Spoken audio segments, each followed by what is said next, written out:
impact on reentry and community healing in Los Angeles. Each having served 22 years in prison, we'll be diving into the topic of reentry in times of backlash. And child, there is a lot to unpack there. We're going to be discussing the challenges and successes of those returning to society after incarceration, especially in today's climate. Now, first, I want to introduce you to these guests. We have Alfredo Rodriguez. He's a dedicated project manager for REAP, the REAP program at Urban Alchemy.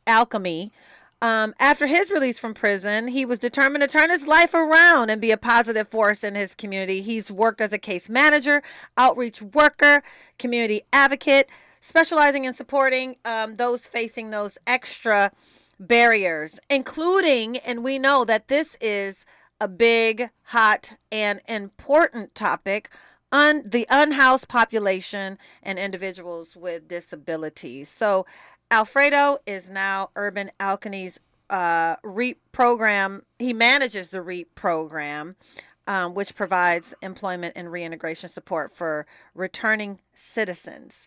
And I find that returning citizens interesting. I want to definitely unpack that and empowering them to make a great start. So welcome, Alfredo Rodriguez. Thank you so much. Definitely appreciate having you on air. Now, joining Alfredo is Tim Carnegie. I am familiar with Tim's work, but I want to get you familiar with Tim's work if you're not already. Tim is the interim chief of government and community affairs at Urban Alchemy. Just like Alfredo, he knows firsthand the struggles of re-entry. That's some up close and personal experience with the re-entry process and the complications thereof. But Tim's journey has led him through multiple roles and in justice and reentry with his work with LA Voice and the Live Free Coalition, where he now leads efforts for violence reduction and justice reform. And Tim also has dedicated his life to supporting justice impact communities and advocating for transformative change in the justice system. So both Tim and Alfredo, that you guys are here to shed some light on us, with us, about the challenges of reentry and how to get back, and some of the pushback that people have when they're trying to get their lives back on the right track. So welcome, Tim. Welcome, Alfredo, to First Things First with Dominique DiPrima this morning. How you feeling, Tim? Feeling good. Welcome, Tim. Thank you for that introduction. Yeah, so I don't know, right off the top, I think we jump right into it. I'm going to ask you, Alfredo, what's been the most challenging aspect, as far as you're concerned, about re-entering society after release, and how to navigate it? Well, I paroled in 2014. So that was a different world back then. So 10 years ago. 10 years ago. First of all, 22 years in prison. So before we get into, let's get right into it. What are the challenges even back then? So I know it's a different challenge. What would you say the difference is? So one thing I do want to point out, everybody's situation is very different. I was 16 when I went to prison. I got out when I was 38. Wow. So I was already facing challenges of just not even understanding what it is to live as an adult out in society. So I've never had an ID, never had a driver's license, never had a job. I didn't know what that experience was. So that was what I was facing. There's other individuals that go a little later in life, in their 30s and 40s. But I know when I paroled in 2014, there wasn't a lot of programs back then. So it was like barely starting to get the momentum of trying to focus our resources for the reentry population. Reentry, it just feels like reentering back into society. I think that would be difficult for anyone at any age after 22 years. It's like you go in and the world is different. Also in 2014, I don't know if not the resources, but technology. What was technology? Remind me, put me back there. What was technology like at that time? So did LA look different, or were you tapped in? Did you have access to the internet at that time? It was definitely a culture shock. Yes, that's what I'm wondering. Definitely. After 22 years in prison, while you're in there, you're going to acclimate to that situation. And you were 16. And I was 16. So a lot of the things that were happening outside the world, you kind of almost have to disconnect to kind of just survive within that environment. And so once I was in the process of getting released, that's when I'm really starting to like mentally embrace like all the challenges I'm going to start facing when I get paroled. So once I get paroled, it's like you don't know until you're actually out here. And then you start seeing how fast everything's moving, technology. I think I had a flip phone when I first got out. Right. I'm trying to teleport myself backwards to 2014, and remember just how difficult the transition must have been for you. Now, Tim, I know you also served 22 whole years in prison as well. Just really quickly, what year were you paroled? August 28, 2015. Okay, so really around the same time. How old were you when you went in? 30. Okay, so this is going to be a little different. So listen, there is so much to unpack, so much to talk about. I definitely want to jump into the reentry in this political and social climate and what things look like for people who have been justice impacted. And I know you guys probably have a better word for that. I definitely have a better word. Yeah, I would love to really dig in and get educated, if you will. I'm here for all the education. So we have so much more to talk about this hour. Listen, stay tuned. Stay with us. We're unpacking this thing. This is First Things First with Dominique DiPrima on KBLA Talk 1580. More of First Things First with Dominique DiPrima when we come forward. Are you an entrepreneur looking to take your business to new heights? KBLA Talk 1580 is your partner in success. Every day, we celebrate and elevate Black-owned businesses across our community. Our KBLA SMB Marketplace currently features The Cookie Dip, Badass Bakes, Hair Concoction, Higher Education Accreditation Consulting, LACC Radiology Technology Department, and Malik Books. Your business deserves to be heard. Let KBLA Talk 1580 amplify your voice and connect you with our powerful community of listeners. Email smb@kbla1580.com today. That's smb@kbla1580.com. At KBLA Talk 1580, we've got your black.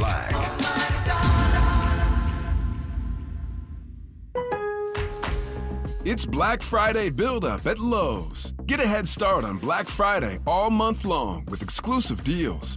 Right now, get 25% off select pre-lit artificial Christmas trees just in time for the holidays. And get a free select tool when you buy a select battery or combo kit. So don't wait to save. Shop these deals in-store or online now because Lowe's knows deals. Valid 11/21 through 11/27 while supplies last. Selection varies by location. We're with Bridget, whose husband won't be home for months, and whose daughter is due any day. We're with Mike, who's leaving home to protect his family and yours. We're with all service members and their families who need community, connection, and maybe a bit of magic. Are you with them? Learn more at uso.org today. We've got a lot to talk about. Race, culture wars, political turf battles, criminal justice and injustice, the courts. These are the conversations you won't hear elsewhere. My guests are leading journalists, celebrities, and sports figures, elected leaders, and influencers.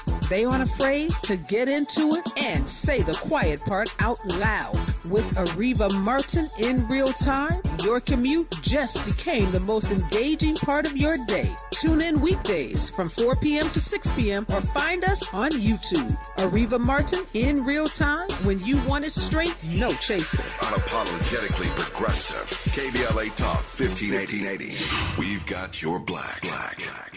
Your ancestors' favorite radio station, and your favorite morning show host. Let's get back to Dominique DiPrima right now. Welcome forward. This is First Things First with Dominique DiPrima. And if you are just tuning in with us this morning, I am not Dominique. I am Dr. Sunshine, and I'm sitting in for Dominique today.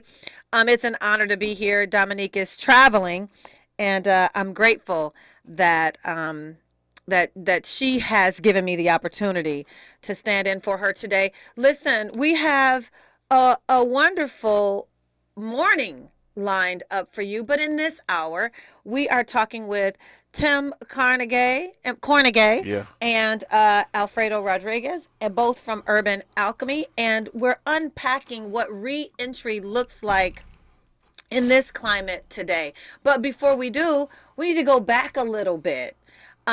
Both Tim and Alfredo have served 22 years in the California state penal system. And I don't know, there's a lot to think about there. Both released in 2015 and 2014, but the difference between Alfredo and Tim is that Alfredo went in at 16, Tim at 30. So it looks different re-entering back into society. But before I jump into what that looks like today, how today's political climate may be affecting that, I want to talk about, educate us a little bit.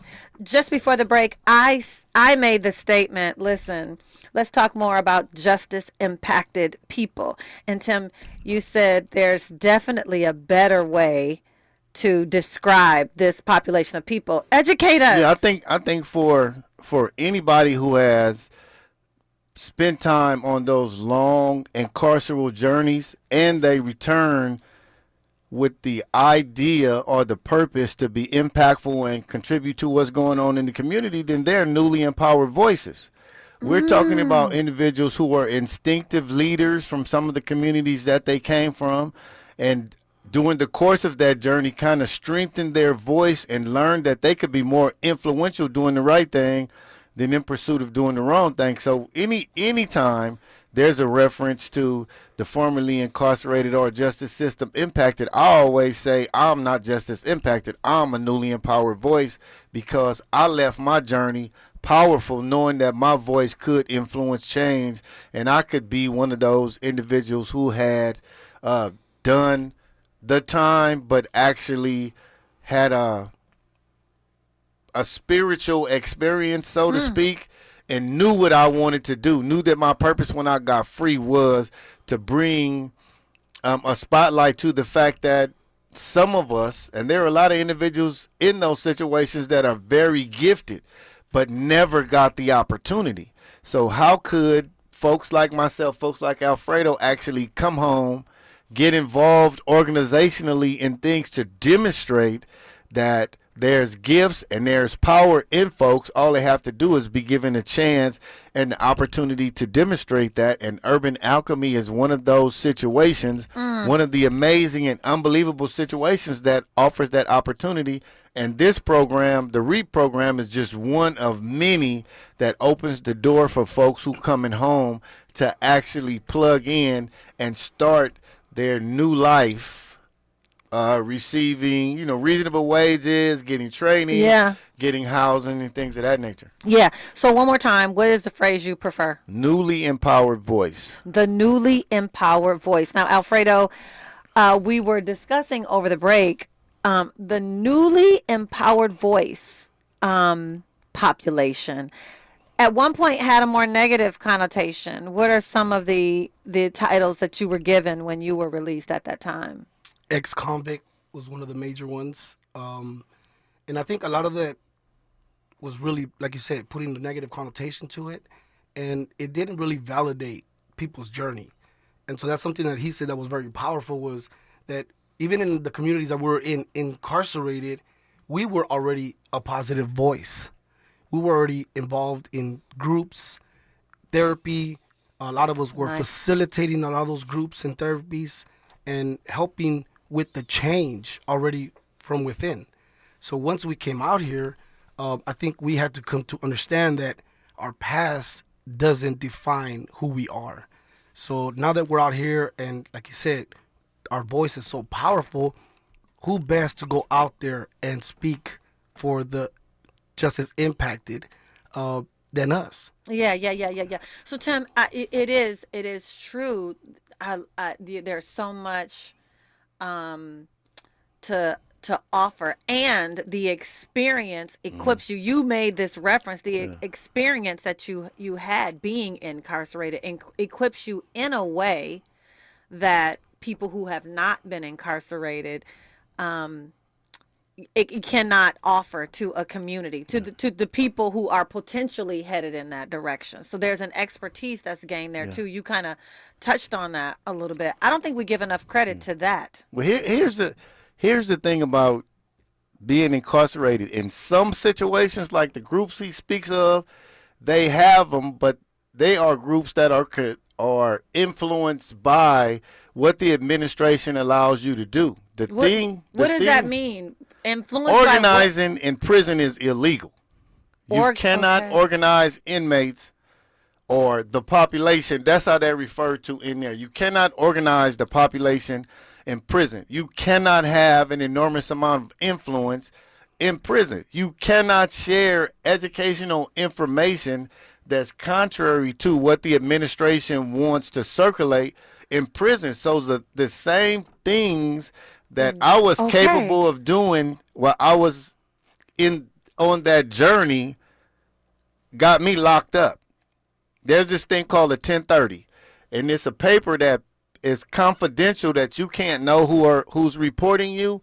But every time that I got locked up, it was for having too much influence, organizing inmates, and trafficking in information. Trafficking information. I mean, that's the term that they use. Is that a thing? Yes, it's a thing that will get you locked up in prison if you traffic in information. So you were locked up while in prison. So this is you collected another charge while you not were necessarily a charge, but a violation of prison rules. Got you. They come knock on the door at 3:00 in the morning. We locking you up. And these are the 3 reasons. And they need 2, but 3 will keep you under investigation for 6 months.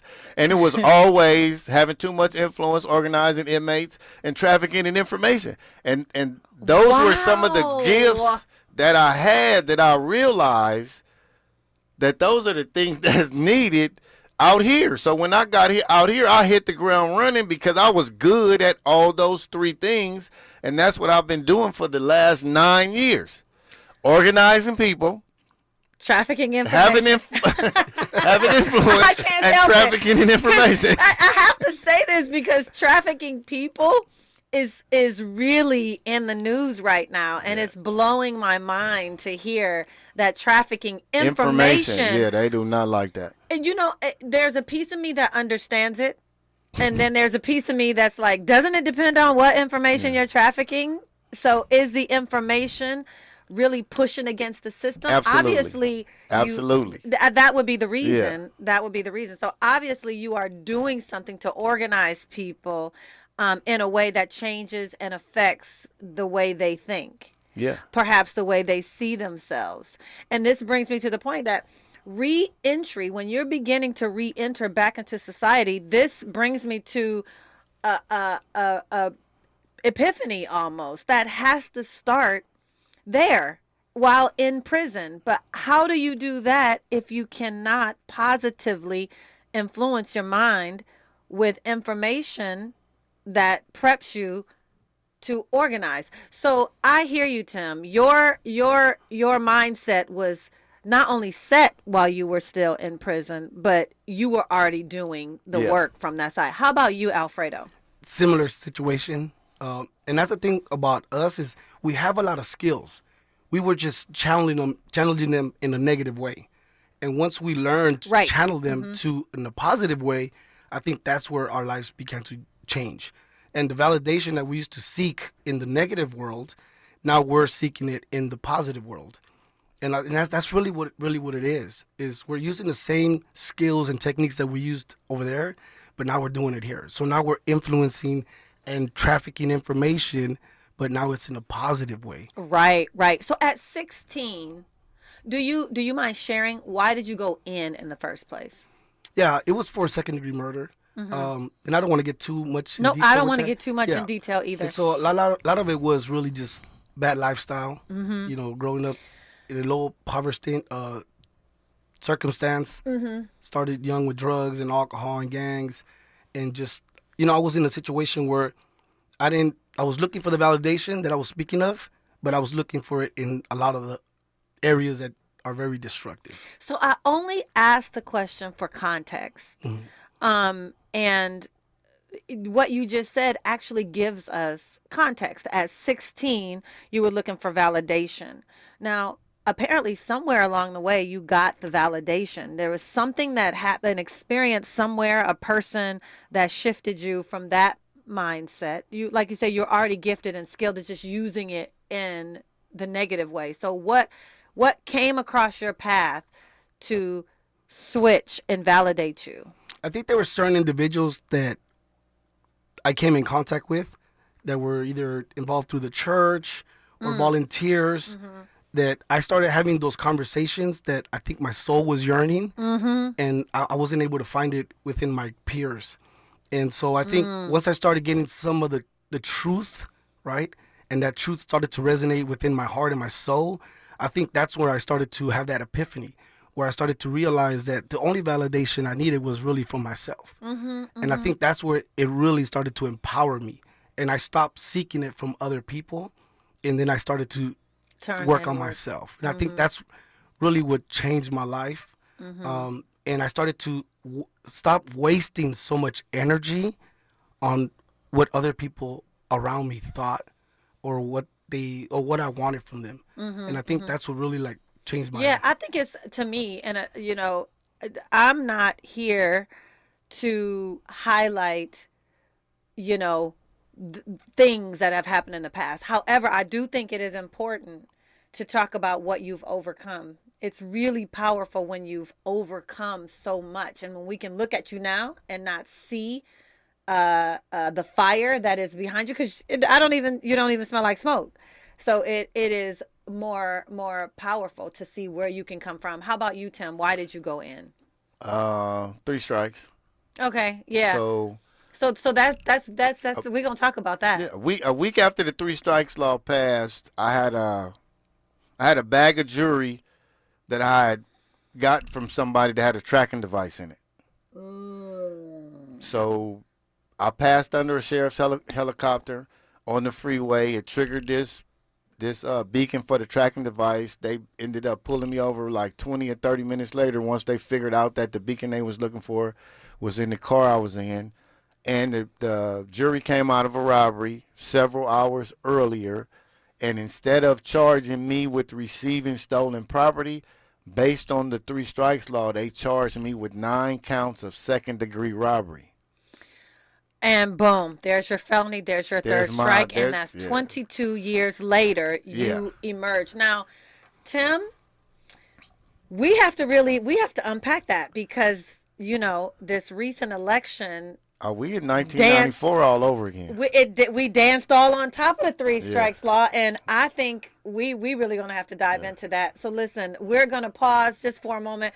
When we come forward, I definitely want to get into how this political climate is affecting people like the two of you. So, and reentry, those who are trying to reenter back into society. So roll with me, folks. More to unpack when we come forward right here on First Things First. Dominique DiPrima.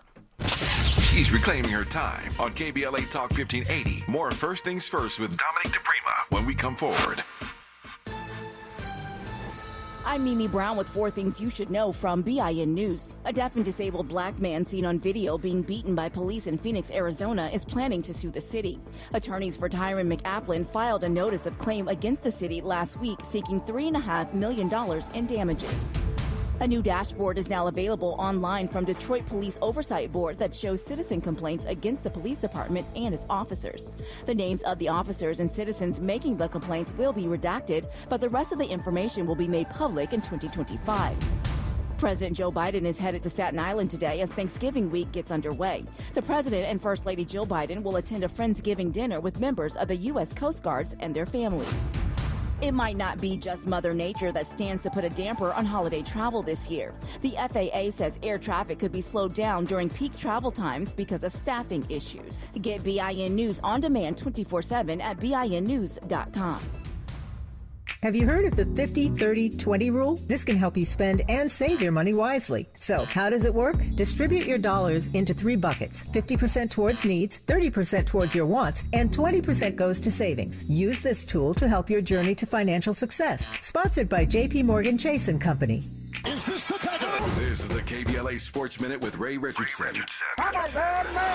A monumental win Sunday for the UCLA women's basketball team. The Brewers beat number 1 South Carolina 77-62 in front of a sellout crowd at Pauley Pavilion. The win snapped South Carolina's 43-game winning streak. It was also the first win for UCLA over a number 1 team in program history. London Jones led the 5-0 Bruins with 15 points off the bench. The Clippers started a 4-game road trip with a 125-99 win at Philadelphia. James Harden had 23 points and 8 assists. The Clippers are at Boston on Monday. The Lakers are off until Tuesday at Phoenix. The Rams dropped to 5-6 after a 37-20 loss to the Philadelphia Eagles. Eagles running back Saquon Barkley had 255 yards rushing and 2 touchdowns. The Chargers are on Monday Night Football tonight against Baltimore. Chargers coach Jim Harbaugh is 0-2 against his brother John Harbaugh, Baltimore's head coach. No debates, no speculation, just the info you need. That's your KBLA Sports Minute. I'm Ray Richardson on KBLA Talk 1580.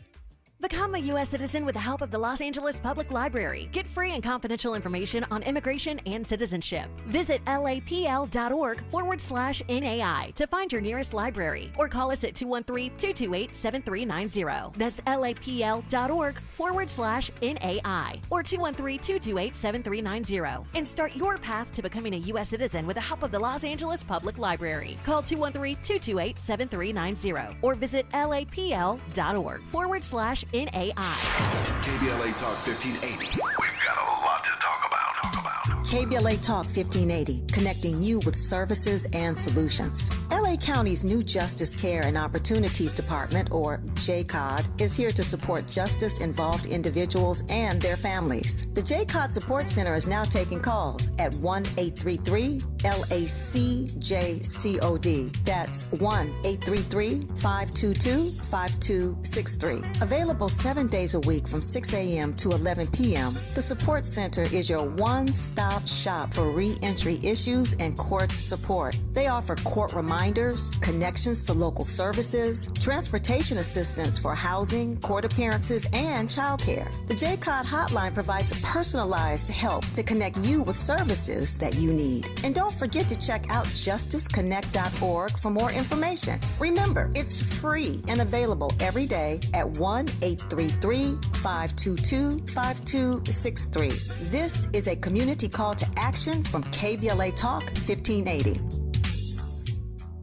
The possibility of lung cancer can be pretty scary, especially if you're one of approximately 8 million current or former smokers at high risk. That's why SaveByTheScan.org wants you to know that now there's a breakthrough low-dose CT scan that can detect lung cancer early, and it only takes 60 seconds. You stop smoking, now start screening. For an easy quiz to see if you're eligible, visit SaveByTheScan.org. It could save your life. SaveByTheScan.org is brought to you by the American Lung Association's Lung Force Initiative and the Ad Council. If you're living with dry age-related macular degeneration or dry AMD, you may be at risk for developing geographic atrophy or GA. GA can be unpredictable and progress rapidly, leading to irreversible vision loss. Now there's something you can do to slow it down and get it going Izervay is proven to slow GA progression. Izervay gets GA going slower. Izervay or avacincaptad pagel is a prescription eye injection used to treat GA. Don't take it if you have an infection or active swelling in or around your eye. Izervay can cause eye infection, retinal detachment, or increased risk of wet AMD. Izervay may temporarily increase eye pressure. Your vision may be impaired after an eye injection or exam. Don't delay. Ask your doctor about Izervay today. Izervay gets GA going slower. Visit Izervay.com. That's IZERVAY.com. Thanks for waking up with Dominique DiPrima on KBLA Talk 1580.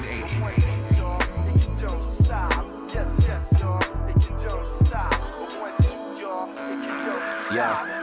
Wake up in the morning and I'm praying, work through me, Lord. Back in the day, we used to rock it at the Troubadour. Big dough, Flash, Dunny, Rapper, Pooh, and truly yours in the land of movie stars. I with my whole team take a flight out to New Orleans and hit Mike's for a fresh bowl of catfish coubillon.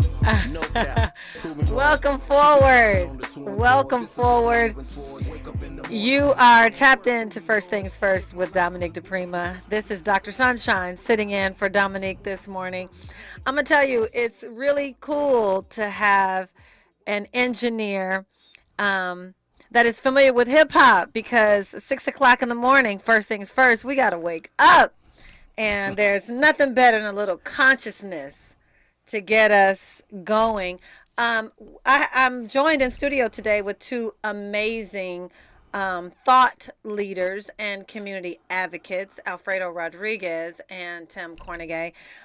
Before the break, Tim, we were talking about your situation and how you ended up doing 22 years in prison as a result of the 3 strikes rule that had just happened. What was that, 1994? Yeah.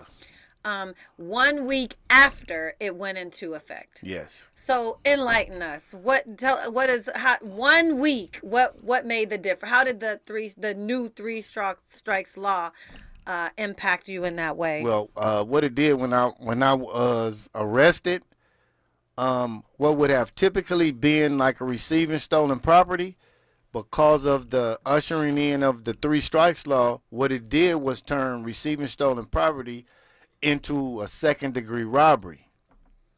And not only a second-degree robbery, everything associated with that robbery at that particular time, because it was an experiment, they were still trying to figure it out.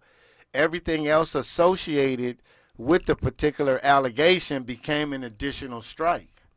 So you had the first crime, which was the second-degree robbery, was like 2, 4, and 6. Wait, 2, 4, and 6. 2 years, 2 years. 4 years or 6 years. Those were the options. That was the time you could get. The low term, mid term, high term is what you could receive. So in the sentencing phase, attached to 3 strikes, you would get sentenced the midterm, and then you would get a strike for each additional allegation that you were found guilty of.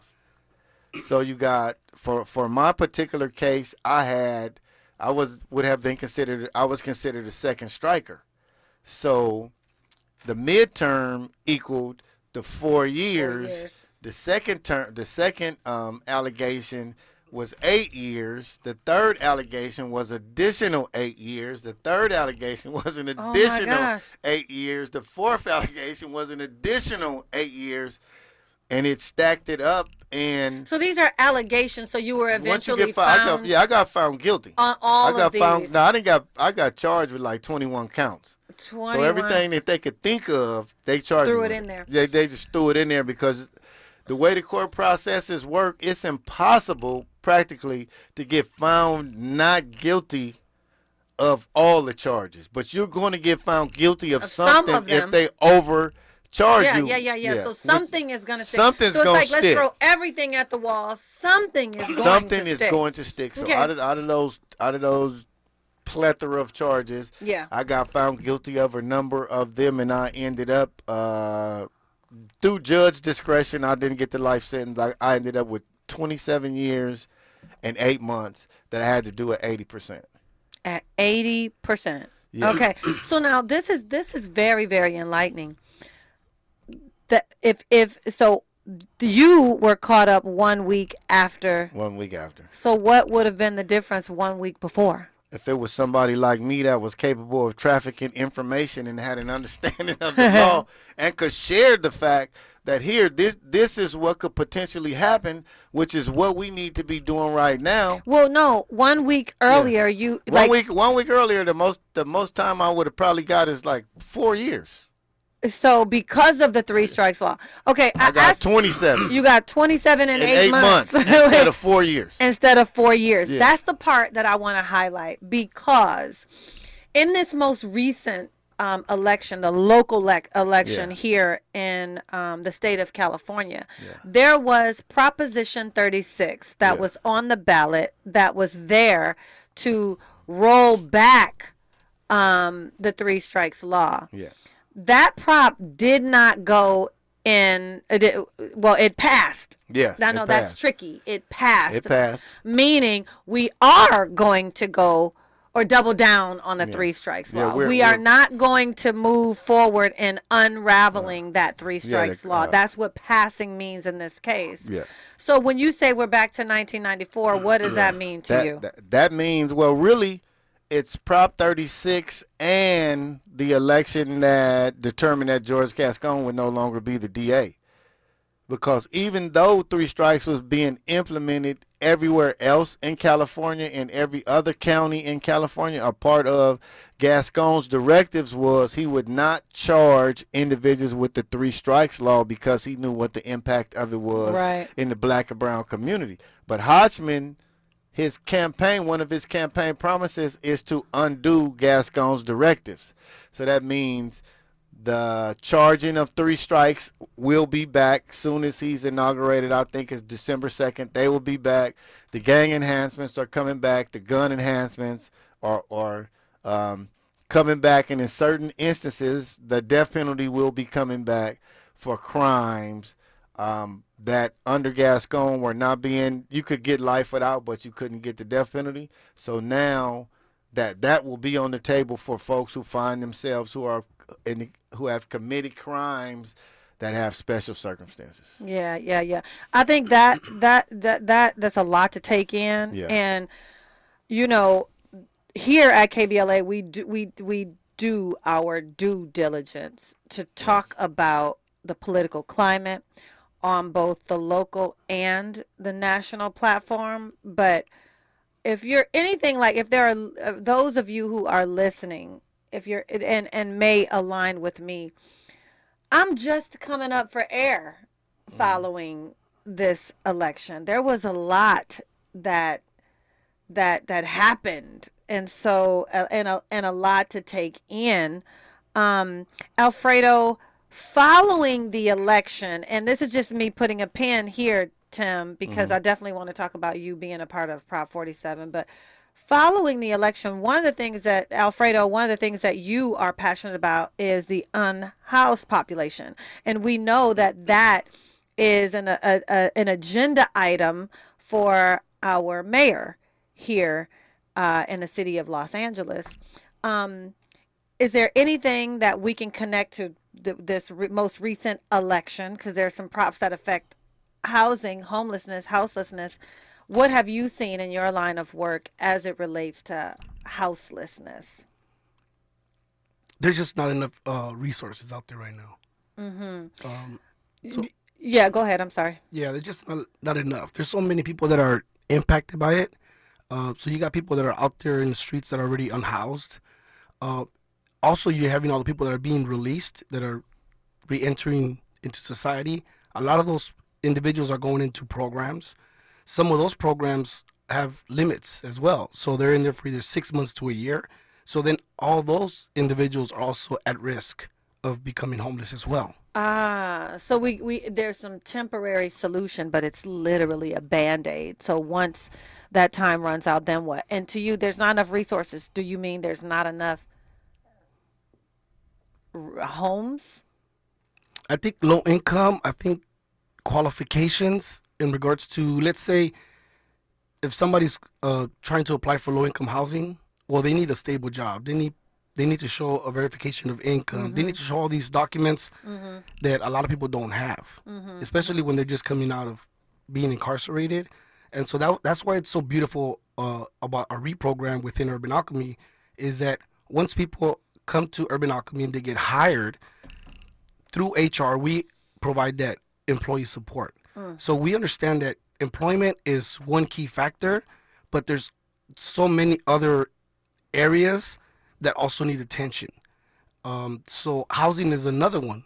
So once they get employment, we start working with them, we case manage them, we start understanding what are their situations, whether it's lack of housing. So when does their transitional program end? Is it 6 months? Is it a year? So we identify that immediately. And so then we start working on connecting them to resources. And then it's also financial. A lot of people that are coming out, like myself, I didn't have an understanding of what it was to budget. Yeah, after going in at 16, you hadn't needed to do that yet. You know, I think I want just for a moment, if I can take you just to some basics for those listening. You know, I see the term houselessness, but I know the term homelessness. Just like ex-con or ex-convict is a negative connotation, why is there a distinction? Why are we using houselessness right now as opposed to homelessness? What is the difference?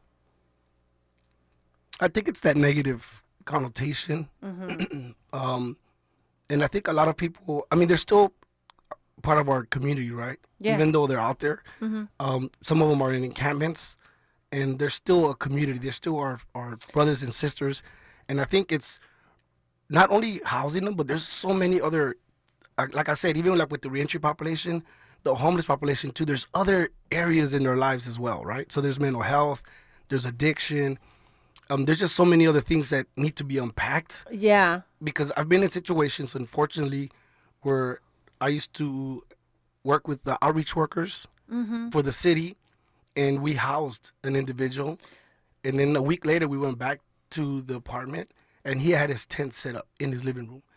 So, yes, I'm familiar with that because I am a psychotherapist. And when working with homeless, houseless population, I do notice that there is a certain mental piece, the psychological piece, I should say, that is connected to living as well too. And I don't know, when I think about house and home, well, you know, I first think about Luther Vandross. House is not a home. But I don't know. I wonder if I can maybe houselessness, wherever my home is my home. It doesn't necessarily mean that it's a house. I know people live in their cars and different forms of shelter. So I couldn't help but wonder. If I can jump in, I know the housing folks will clarify at some particular time, but I think the difference is homeless or the working poor, folks that work but cannot afford to live in a house. That's the house. And the homeless are the folks who are impacted by the system, who don't have ID, who don't have the things that's necessary, who are just returning from a journey and cannot afford to live anywhere.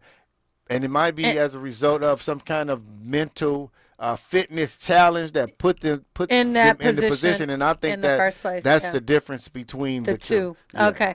Well, we're going to pause. When we come forward, Tim, I want to talk about your involvement with Prop 47, and also how do you see some of these other props affecting us, specifically in the Black community. So roll with me, more when we come forward. Say the quiet part out loud. KBLA Talk 1580. Moments like making my kids my famous meatballs mean a lot to me. But after being diagnosed with metastatic breast cancer, or MBC, which is breast cancer that has spread to other parts of the body, they mean even more. I take Ibrance, palbociclib. Ibrance 125 milligram tablets with an aromatase inhibitor is for adults with HR-positive, HER2-negative MBC as the first hormonal-based therapy.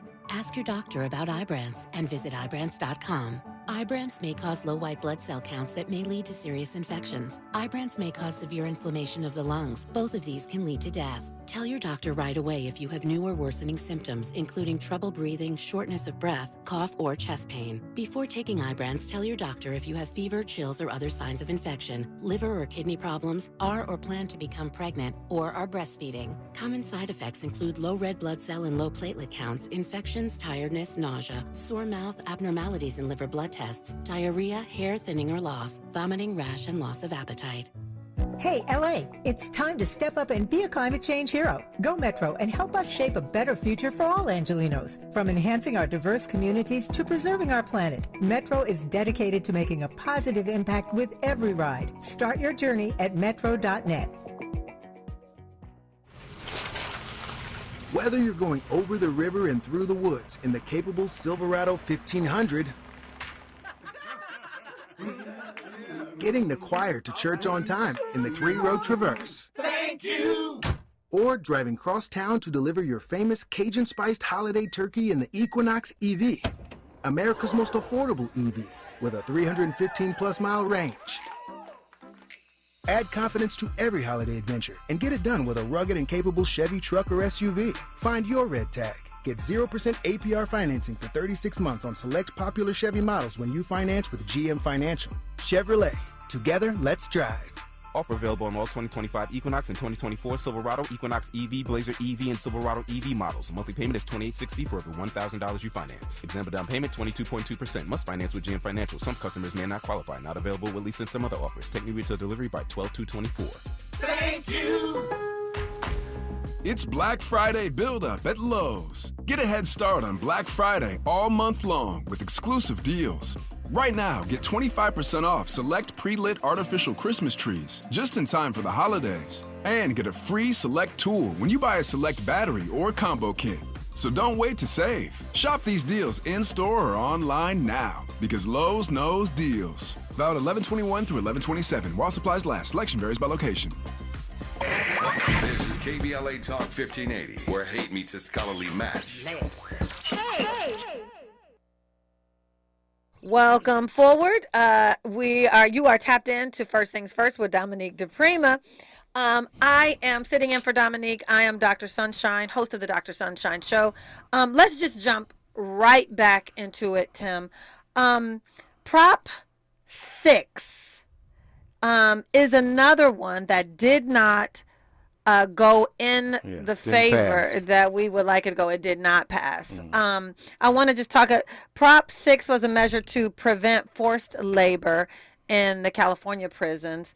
It would have removed the provision in the state constitution that allows jails and prisons to impose involuntary servitude as punishment for a crime. Tim, put that in language that we can understand and tell us just a little bit about your thoughts about that. Just to put it quickly, what it means that if you're in prison, you have to work whether you want to or not, regardless of the conditions, regardless of what the pay scale is. If they give you a job, you refuse to work, they take away all your privileges, and once they take away all your privileges, if you continue to refuse to work, they usually lock you up. They usually put you in isolation, what folks now know as the SHU, for refusing to program.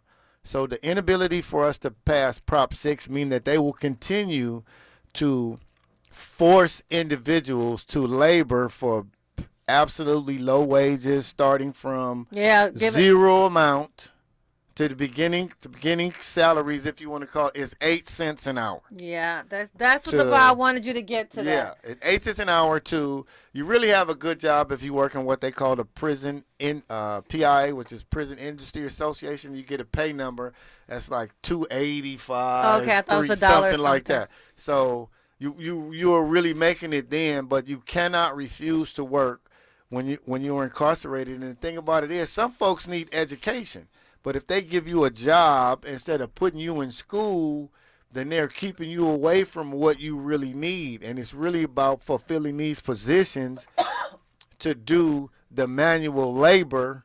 And it's really unfair. It's unfair because in some of these places, the conditions that you have to work under are unsanitary and undangerous, and some of them are physically dangerous because these places are located in these isolated areas. I mean, they call it the high desert. I call it the low desert. But you have places like Centinela State Prison and Calipatra State Prison.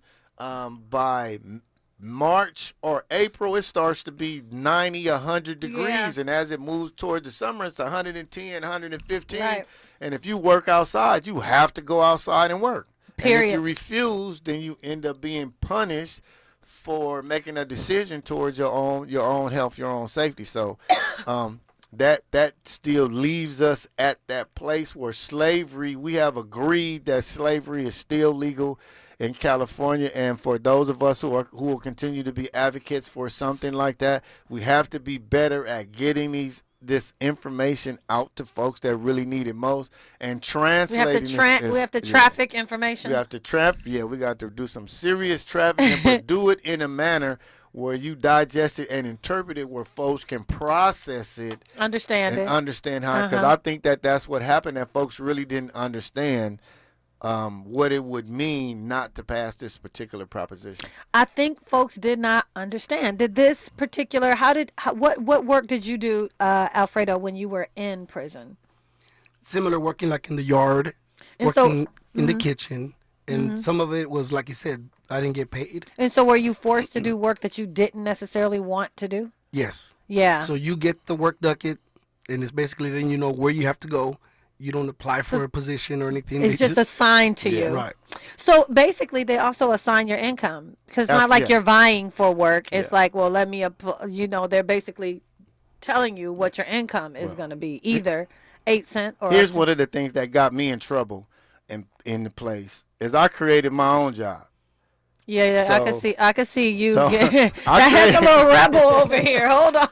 So I created child psychology classes. I created parenting classes. I created screenwriting classes and creative writing classes. I created workforce development classes, and they didn't like it because I would go over like traditional yard administration and develop relationships with the warden or the associate warden and talk to them to let them know how important it was. And our conversation would be, well, you don't have to go through them. Just go in there and tell them to call me.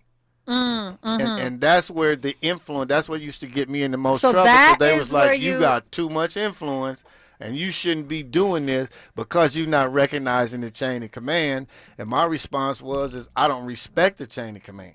So yeah, you were actually being a rebel, organizing inside of an institution that says, I don't want you doing this. Yes, but you were doing. Here's something critically important that I have to say. Okay, let's say it. That during that particular time, urban alchemy didn't exist. It's a vision that those folks of us had in our mind, that if we just had a home, we just had a place that we could go to when we got free, that would put us in position to get training, that would help us, be able to take care of ourselves, take care of our families. It would be an amazing thing. And you have organizations like Homeboy, which have people, but it isn't big enough for everybody. So you needed something. But urban alchemy has grown to be pretty big enough to do an influx of folks, but it has 1,300 employees. But so it has the capacity to and it's be doing effective and and it's make a doing the work. It's housing folks. It's creating clean communities. It's the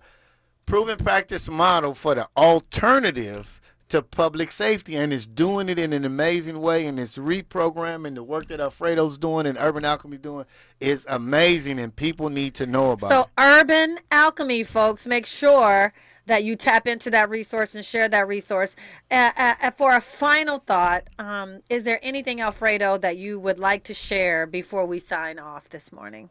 I definitely want to add to what he was saying is Urban Alchemy is an organization. It's not a program. So it's an organization that deals with two very forgotten populations.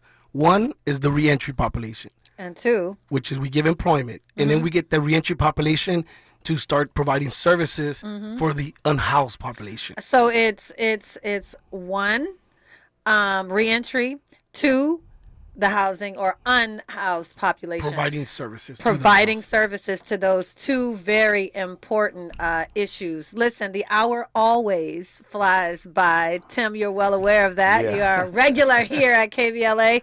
But I want to thank the two of you for rising and shining. First things first this morning. I appreciate you coming on and coming in. Thank you so much for sharing your life, your experience, your wisdom with First Things First right here on KBLA.